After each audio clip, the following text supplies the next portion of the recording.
আমি খুব সংক্ষেপে বলবো যে অবশ্যই আমি এই কথাটার সাথে একমত যে যুক্তরাষ্ট্র যখন কোনো একটা সিদ্ধান্ত নেয় সে প্রচুর হোমওয়ার্ক করে, প্রচুর তথ্যপত্র বিশ্লেষণ করে হুট করে কোনো সিদ্ধান্ত নেয় না। এই এই কথাটার সাথে আমি একমত, কিন্তু মনে রাখতে হবে যুক্তরাষ্ট্রের কোনো সিদ্ধান্তই রাজনীতির বাইরে না। এবং ডক্টর জাহিদ যে কথাটা বলে রাখছিলেন যে ভূ রাজনৈতিক যে একটা ইস্যু এখানে আছে, যুক্তরাষ্ট্রের কোনো সিদ্ধান্তই রাজনীতির বাইরে নয়। আমি একটু ব্যাখ্যা করি। যে অ্যাক্টের আন্ডারে এখানে জেনারেল আজিজকে যে ভিসা নিষেধাজ্ঞা দেওয়া হয়েছে, এটা যুক্তরাষ্ট্রে এটা ব্যবহার করে এ পর্যন্ত প্রায় 60টা দেশকে প্রায় 500 লোকের বিরুদ্ধে এই নিষেধাজ্ঞা দেওয়া হয়েছে। এইটা ফরেন মানে রিলেশনস বা foreign relations and related programs appreciation act এরকম নামে এটা কাজ করে, এবং এটা তিন ক্যাটাগরির মানুষকে আসলে ভিসা নিষেধাজ্ঞা দেয়। একটা হচ্ছে সরকারের মানে রাজনীতিবিদ এবং ব্যবসায়ী একটা ক্যাটাগরি হিসেবে ধরা হয়, সরকারি এবং বেসরকারি আমলা ধরা হয়, আর একটা হচ্ছে আইন শৃঙ্খলা বাহিনী। তিনটা ক্যাটাগরির মানুষকে দেয়া। এবং এখানে এই যে ডোনাল্ড লো আসলো, এই যে নির্বাচনের পরে যে আমেরিকার যে দৌড়ঝাঁপ, আমি শুধু একটা বিষয় বলি, আমেরিকার ডিপ্লোমেসিতে কোর্স কারেকশন বলে একটা বিষয় আছে। সেটা হচ্ছে নির্বাচনের আগে আমেরিকা ভিসা নিষেধাজ্ঞা দিয়ে বাংলাদেশের নির্বাচনকে নানানভাবে প্রভাবিত করার চেষ্টা করেছে। আপনারা জানেন যে অনেকভাবে, এবং এই কারণে বাংলাদেশের সাথে আমেরিকার একটা টানাপোড়েন তৈরি হচ্ছে। আপনার এই প্রোগ্রামে আমরা বলেছি যে বাংলাদেশের ডেমোক্রেসিতে যদি কোনো সমস্যা থাকে, কোনো সংকট থাকে, এটা আমরা ঠিক করব। মানে আমেরিকাতে বসে হুমকি ধামকি দিয়ে আমার ডেমোক্রেসি ঠিক করে দেবে, এই দিনে বাংলাদেশ এখন আর নাই। এইটাকে আবার আমেরিকার ডিপ্লোমেসি কোর্স কারেক্ট, তারা একটা পলিসি নিয়েছে কাজ করার, তখন তারা কোর্স কারেকশন বলে আরেকটা, এটাও তাদের একটা ডিপ্লোমেসির অংশ। তারা এটাকে এখন একটু লেভেল দেওয়ার চেষ্টা করছে। কিন্তু at the same time America তার ভূ রাজনীতি থেকে এক পাও সরে। তারা করে কি, তারা চায় যে যাদেরকে তারা নিয়ন্ত্রণে রাখতে চায়, তাদের পলিসির ভিতরে রাখতে চায়, তাদের কাছে তারা একটা শব্দ ব্যবহার করছে, প্রেডিক্টেবল বিহেভিয়ার। তারা বাংলাদেশের কাছে প্রেডিক্টেবল বিহেভিয়ার আশা করেছে নির্বাচন আগে এবং পরে। কিন্তু বাংলাদেশ কোনো না কোনো ভাবে একটা আত্মমর্যাদাশীল জাতি হিসেবে বাংলাদেশের জায়গাটা মার্কিন যুক্তরাষ্ট্রের একবারে সাবমিশনের পর্যায়ে নাই। মার্কিন যুক্তরাষ্ট্র যে ভিসা নিষেধাজ্ঞা দেবে, এই জন্য বাংলাদেশে এখানে আমাদের ঘুম হারাম হয়ে যাবে, বাংলাদেশ এই অবস্থায় নাই। যে কারণে আমেরিকা বাধ্য হয়েছে কোর্স কারেকশন করছে। আপনারা হয়তো জানেন যে দ্য ইকোনমিস্ট একটা চমৎকার রিপোর্ট বের হয়েছে যে আমেরিকান ফরেন ডিপ্লোমেসি বাংলাদেশে কাজ করার। এবং আপনারা জানেন যে এইবারও যখন কোর্স কারেকশন চলছে, কিন্তু কোর্স কারেকশন মানে হচ্ছে আবার বাংলাদেশকে আবার ছেড়ে দিচ্ছে না। তারা আবার একটা ভীষণ এই যে জেনারেল আজিজকে দিল, এটা হচ্ছে একটু আবার একদিক দিয়ে আপনার সাথে লেভেল দিচ্ছে যে কোর্স কারেকশন করছে।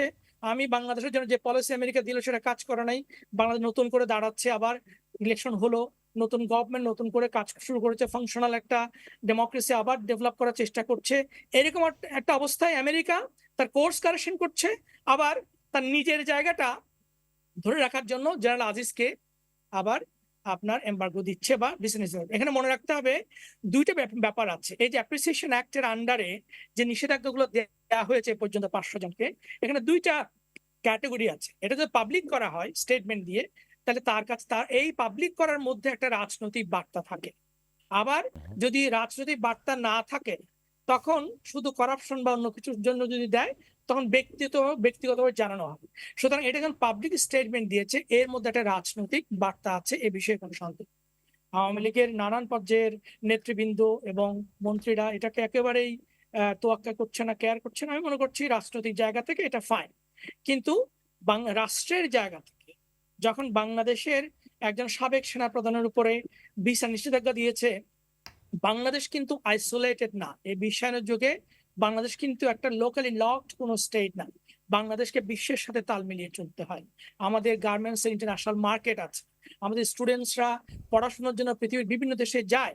আমেরিকা অনেককে নিষেধাজ্ঞা দিচ্ছে, নানান ধরনের এম্বার্গো দিচ্ছে, ইকোনমিক স্যাংশন দিচ্ছে, মিয়ানমারকে দিচ্ছে, মনে করেন ইরানকে দিচ্ছে, রাশিয়াকে দিচ্ছে, নর্থ কোরিয়াকে, অনেককে দিচ্ছে।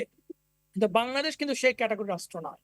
বাংলাদেশ বিশ্বের সাথে একটা রহমান নাসিরুদ্দিন যেটি তাদের প্রেস কনফারেন্স উল্লেখ করেছে, স্টেটমেন্টে উল্লেখ করেছে যে বিষয়টি, এই প্রসঙ্গে আপনার কি বক্তব্য আছে বলতে চেষ্টা করেছে?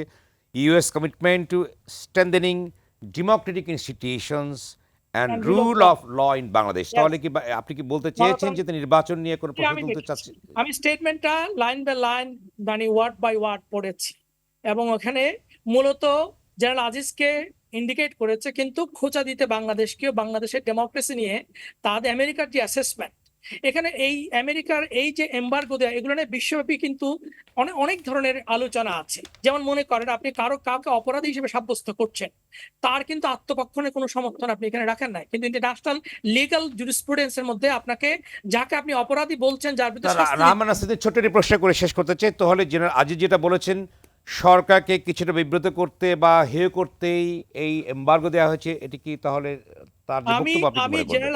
জেনারেল আজিজের বক্তব্যকে সাবস্ক্রাইব করি না, এটা ওনার ব্যক্তিগত কিন্তু বক্তব্য। অন্যদিকে আওয়ামী লীগের বিশেষ করে অনেক নেতা বলবার চেষ্টা করেছেন এটি তার ব্যক্তিগত ভাবে এমবার্গো দিয়েছে, সরকারের সাথে সম্পর্ক নয়। এ প্রসঙ্গে আপনি কি বলবেন সংক্ষেপে যদি বলেন, আমি শেষ এই করতে হবে। বিষয়ে আমার একটু বলার আছে, সেটা হচ্ছে যদি জেনারেল আজিজের এইসব মানে করাপশন নিয়ে যারা যে এমবার্গো আজকে দিয়েছে, তারা উনি রিটায়ার করা 3 বছর পরে দিল কেন? এতদিন পরে এসে এটা কেন করতে হলো তাদের? তারা এটা কেন 3 বছর আগে করে নাই? তো সুতরাং আমার কাছে মনে হয় যে এখানে আমি শুরুতেই যে কথাটা বলেছি, যে এদের এই এমবার্গো দেয়া নিয়ে আমেরিকার বিশ্বব্যাপী কিন্তু বিরাট ক্রিটিক আছে।